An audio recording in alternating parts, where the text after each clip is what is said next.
कहीं और में पुलिस की जगह पुलिस जो है हम लोग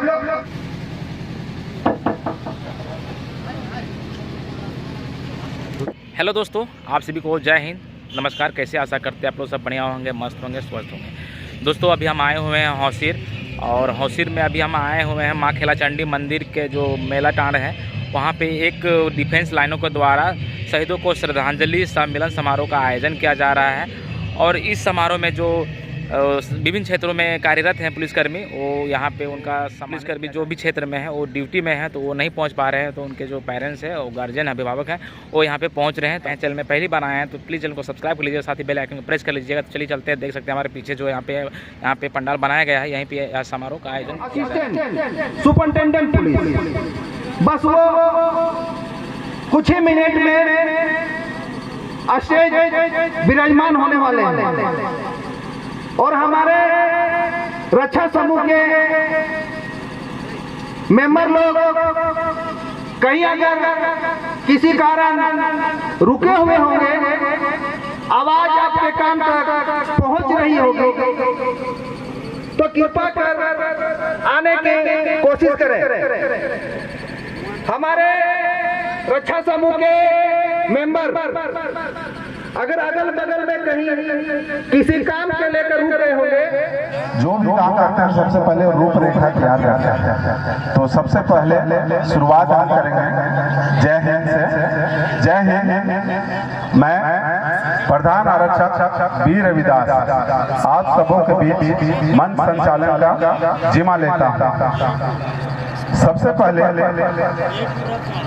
इतने सुंदर से माहौल को और खुशनुमा बनाने की हम सब कोशिश करेंगे। जहाँ तक हो सके हम लोग के लिए ये क्षेत्र नया है, हम इस क्षेत्र में अगर किसी भी प्रकार की कोई गलती होता है तो उसको माफ करें। ये सुंदर सी कोशिश कहीं न कहीं एक अच्छे रास्ते की ओर ले चलेंगे। चंदन सी खुशबू, कुमकुम सी आस्था, फूलों का प्रेम, शब्दों का समर्थन। चंदन सी खुशबू, कुमकुम सी आस्था, पुष्पों सा प्रेम और शब्दों का समर्थन लेके सर्वप्रथम भारत माता को नमन करता हूँ और आप सबों को प्रणाम करता हूँ। सबसे पहले आज जो इस ग्रुप या इस मंच में हम सभी एकत्रित हुए हैं, इसमें कहीं न कहीं हमारे शहीद विनोद यादव जी का बहुत बड़ा हाथ है। जैसा कि आप लोगों के सामने मंच के ठीक आगे विनोद जी का फोटो लगा हुआ है। ये कहीं न कहीं एक चेतना हम लोगों के अंदर जगाया है, जिसके वजह से हम सभी पदाधिकारी या फोर्स मेंबर हो, स्टेट पुलिस के सभी मेंबर्स एक ग्रुप बनाया, जिसमें क्या है कुछ सारे पॉइंट को हम रखें। धीरे धीरे करके ये आप सभी को पता चलता जाएगा और कहीं न कहीं आपको भी लगेगा और आप भी इस ग्रुप से जुड़ेंगे और हो सके तो ये आने वाला समय में बहुत अच्छा ग्रुप बनेगा। सबसे पहले श्रृंखला में हम आगे बढ़ते हैं। सबसे पहले आपको विनोद जी के बारे में बता देते हैं। जैसा कि विनोद जी शहीद विनोद जी का जन्म 20 मई 1998 में हुआ था, 1988 में हुआ था। उनकी शिक्षा ग्रेजुएशन तक हुआ था। उनके पिता का नाम विशेश्वर यादव है। वो सन 2021 में सीआरपीएफ के 74 बटालियन 74वें बटालियन में भर्ती हुए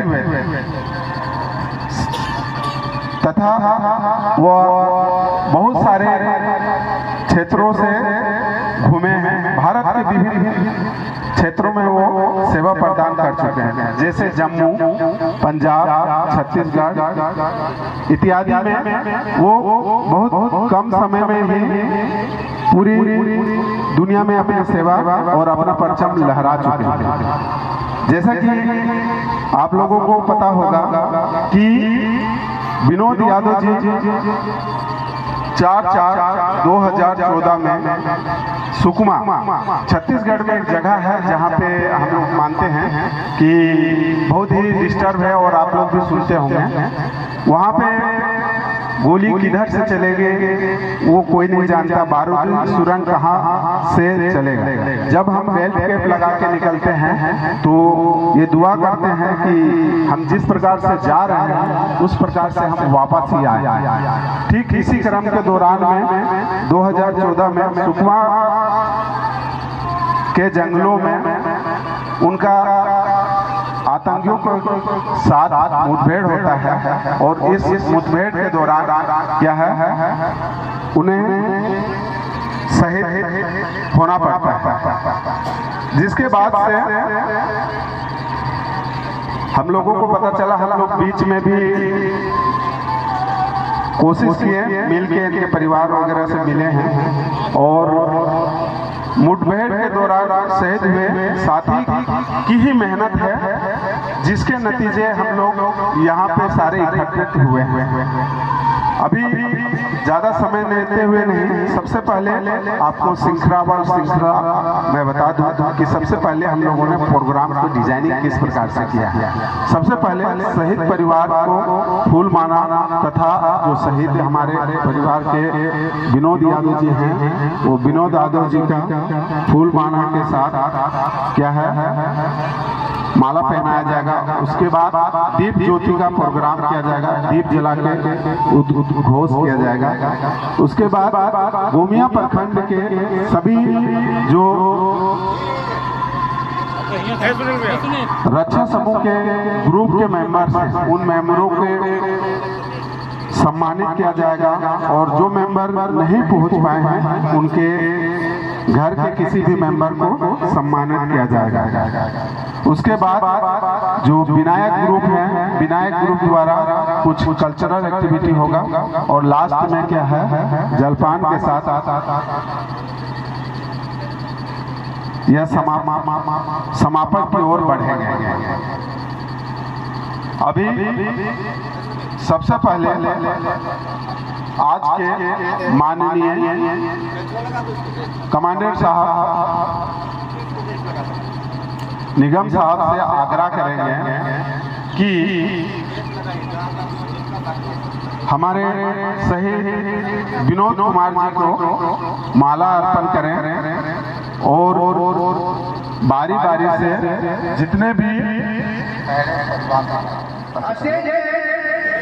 जो देख रहे हैं दो बच्चे, एक बच्चा और एक बहुत दुखी स्वर्गीय विनोद यादव के पत्नी। आप लोग पहचानते होंगे, नहीं देख लीजिए, आप लोग पहचान लीजिए, यही है। और इन्हीं की याद में आज रक्षा समूह जो सम्मेलन करने के लिए हम लोग इकट्ठा हुए हैं, ये लगातार जारी रहेगा। आप लोग के सहयोग से और आप लोग साथ देते रहे। हर साल की भांति आज अगर हुसीर में हुआ है तो अगला सम्मेलन कहीं और नया प्लेस की जगह प्लेस जो है हम लोग चूज करेंगे, उस पर कार्य करेंगे, एडवाइस लिया जाएगा और प्रोग्राम रखा जाएगा। यही है विनोद यादव की पत्नी घरवाटा तेलू घाट के जो बगल गांव के रहे। Thank you.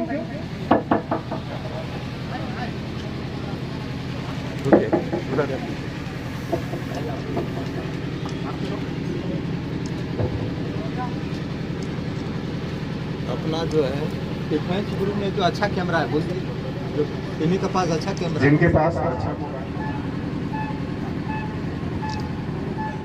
कुछ इन पलों को में और जागृति डालने के लिए चंदाला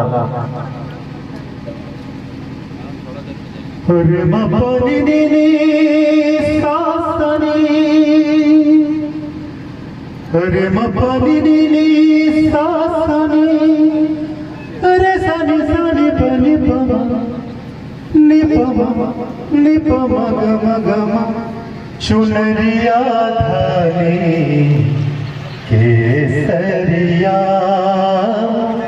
चुनरिया धानी केसरिया हरियाली है रंग हरा, हरियाली है रंग हरा, सादा है सच से भरा, चुनरिया थाली केसरिया, चुनरिया थाली केसरिया, हरियाली है रंग हरा, हरियाली है रंग हरा, सादा रंग दे बसंती चोला मेरा, रंग दे बसंती।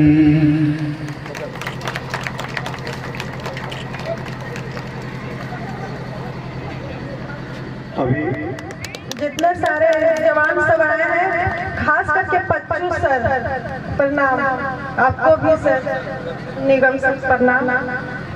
सर ज्यादा तो मैं कुछ बोल नहीं पाऊंगी, मैं तो हाउस वाइफ सोच के मेरे घर से शादी हुई थी, पर मुझे को नहीं पता था कि मेरे हस्बैंड शादी के बाद पुलिस में जाएंगे, सीआरपीएफ में। शादी मेरा 2010 में हुआ, 2011 में मेरा हस्बैंड का ज्वाइनिंग हुआ। जब मेरी बेटी पैदा हुई तो उसकी ज्वाइनिंग लेटर आया। बहुत खुश हुए कि मेरी बेटी लक्ष्मी स्वरूप में जन्म ली, मेरा हस्बैंड का ज्वाइनिंग लेटर आया। बस इसका 27 दिन में निकाले, 28 दिन में जाके वो ज्वाइनिंग किए बोकारो में। उसके बाद तो ठीक ही जॉब कर ही रहे थे, ट्रेनिंग सारे खत्म कर ही लिए थे। उसके बाद चले गए कुछ दिन के बाद छत्तीसगढ़ में कुछ दिन तो किए ड्यूटी, लेकिन फिर वहाँ से उस टाइम मेरे घर पूजा हो रहा था, चैती दशहरा जो होता है ना, चैत्र रामनवमी, तो मेरा मैके में 9 दिन का कलश यात्रा हो रहा था। तो हम लोग सारे गए हुए थे वहीं पे। तो मेरे घर में फोन आया मेरे मोबाइल पे कि आपके हस्बैंड है तो बेहोश हो गए हैं। तो हम बोले कि कैसे बेहोश हो जाएंगे, ऐसे तो कुछ हुआ नहीं है, हमसे तो बात हुई थी सुबह, बोले कि अच्छे हैं हम लोग, माँ पापा के बारे में भी पूछे कि फास्टिंग में है उन लोग, तो हम बोले हाँ फास्टिंग में है। तो फिर बात किए, उसके बाद फिर ऐसे फोन आया तो बोलने लगे कि गार्जियन खोज रहे हैं, आपके हस्बैंड बेहोश हो गए। तो हम बोले ठीक है, हम अभी तो मैके में है, माँ पापा तो घर में है, घर बटान में, अभी हम हैं, हमसे बात कीजिए या फिर मेरे मम्मी पापा से बात कीजिए। तो बोले ठीक है, आप अपना मम्मी या पापा को फोन दीजिए। तो हम पापा को फोन दिए तो पापा को भी बताया कि नहीं, आपके दामाद को ना सो गोली लग गई है। तो मेरे घर नवरात्रि का तो तहस नहस हो गया, लेकिन मेरे पापा भी पूरा रोने लगे और अंदर जाके बात किए। बाहर जैसे पापा निकले तो बेहोश हो गए, हम तो पूरा रोने लगे। ऐसा हम लोग को न्यूज आया कि पता नहीं उस टाइम क्या हम लोग को हुआ था, कुछ याद ही नहीं, पूरा रोना एकदम होने लगा, पूरा भीड़ हो गया। उसके बाद यहाँ तेलुघाट का जो पुलिस है वहाँ से फोन आया, फिर मेरा ससुराल में भी खबर चला गया। फिर सारे गांव मोहल्ले के लोग सब खड़े हुए, जमा हुए सारे, फिर बोलने लगे। मुखिया दीपचंद मुखिया थे उस टाइम सारे गांव के आदमी सब जमा होके फिर गए मेरे घर। फिर मेरी सास सबको खबर की, मेरे ससुर सबको खबर किए, सारे फिर रोने पटकाने लगे। और क्या बोले, बच्चे तो बहुत छोटे छोटे थे मेरे उस टाइम, 2 साल की बेटी थी, 1 साल के बेटे थे। कितना दुख हुआ हमको इन लोगों को बड़ा करने में। हम जानते हैं कि कितना हमको दुख हुआ है, कैसे कैसे क्या किए हैं। और मेरा जॉब लगने में सीआरपीएफ तो बोला कि हाँ हम जॉब देंगे, पर उस टाइम जब बॉडी आया तो सिर्फ एक हमसे सिग्नेचर लेके गया, करवाया, बोला कि हो जाएगा, आपको सिर्फ साइन करने आता है ना। तो हम बोले हाँ आता है, साइन किया, जो बोलिएगा सो हम करेंगे। उस टाइम तो बोल के गया, पर बहुत परेशानी हमको झेलना पड़ा, 9 साल झेलना पड़ा, फिर भी मेरा जॉब नहीं हुआ। छत्तीसगढ़ सुकमा जिला से हम ट्रेनिंग भी करके आए सीआरपीएफ से, लेकिन हमको मेडिकल में छांट के निकाल दिया। ऐसे लगता है कि फिर से हम नया बहाली हो रहे हैं, उस तरह से हमको ट्रेनिंग करवाया गया वहाँ। तो फिर हम उसमें आखिर हमको छांट दिया गया, लेकिन फिर हम झारखंड सरकार से हमको गोमिया विधायक डॉक्टर लंबोदर सर, वो हम मेरे पीछे बहुत परेशान हुए, साथ में हमको भी अपने साथ में ले जाते थे, या मेरे बच्चों को, या मेरे साथ मेरे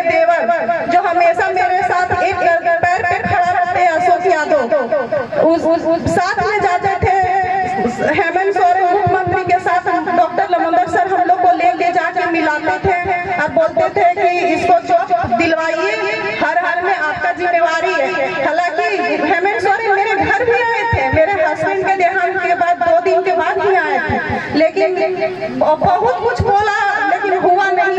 और जो भी हुआ विधायक सर तरफ से बहुत कुछ हो गया। हमको जॉब दिलवाए डॉक्टर लमोदर सर, वो मेरे लिए भगवान है। अगर दुनिया में कोई है तो विधायक सर के जैसे कोई भी नहीं है, वही है सच्चा आदमी, सच्चा भगवान। जो वो करेंगे वो कोई नहीं करेगा। हालांकि दुनिया में बहुत आएगा, बोलेगा कि ऐसे कर देंगे वैसे कर देंगे, लेकिन डॉक्टर लमोदर सर है ना गोमिया विधायक, वो जो बोलेंगे सामने बोलेंगे सामने करेंगे। उसके जैसा सच्चा आदमी कोई नहीं है। बस यही बोलना चाहते हैं, जितना सारे भाई लोग है फौज है, वो अपना परिवार से इतना प्यार करे कि जो कभी कुछ भी हो लेकिन इतना गम ना हो कि हाँ हस्बैंड मेरा कुछ करके गए हैं, जो कभी दुख ना लगे, कभी जगह पे खड़ा हो तो शान से खड़ा हो कि मेरा हस्बैंड तो क्या कुछ तो करके गए ना, शहीद तो कहलाता है ना। ऐसा कीजिए जो शहीद कहलाइएगा। और हम सब की पत्नी सब जो ऐसा कुछ करे कि गर्व रखे कि मेरे पति तो शहीद कहलाए हैं, क्या लावारिस लोग नहीं ना मरे हैं, शहीद होके मरे। आज हम खड़े होकर बोलते हैं शहीद पत्नी, शहीद विनोद यादव की पत्नी हूँ, शहीद विनोद यादव की पत्नी हूँ। बस यही मैं बोलती हूँ। धन्यवाद, थैंक यू। बहुत बहुत धन्यवाद।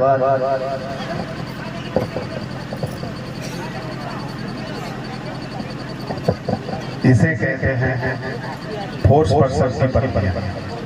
जितने फोर्स मेंबर मजबूत एंड सख्त शरीर के होते हैं, उतने शायद मन के भोले भाले भी होते हैं। लेकिन उनकी पत्नियां जो पीछे से पूरे परिवार को चलाती हैं, वो कहीं न कहीं परिस्थितियों से लड़ते लड़ते इतनी मजबूत हो जाती है कि आने वाली किसी भी परिस्थिति को वो आसानी से पार लगा सकते हैं। अभी समय की नाजायज को देखते हुए ज्यादा समय में लेना नहीं चाहूंगा। अभी मैं आदरणीय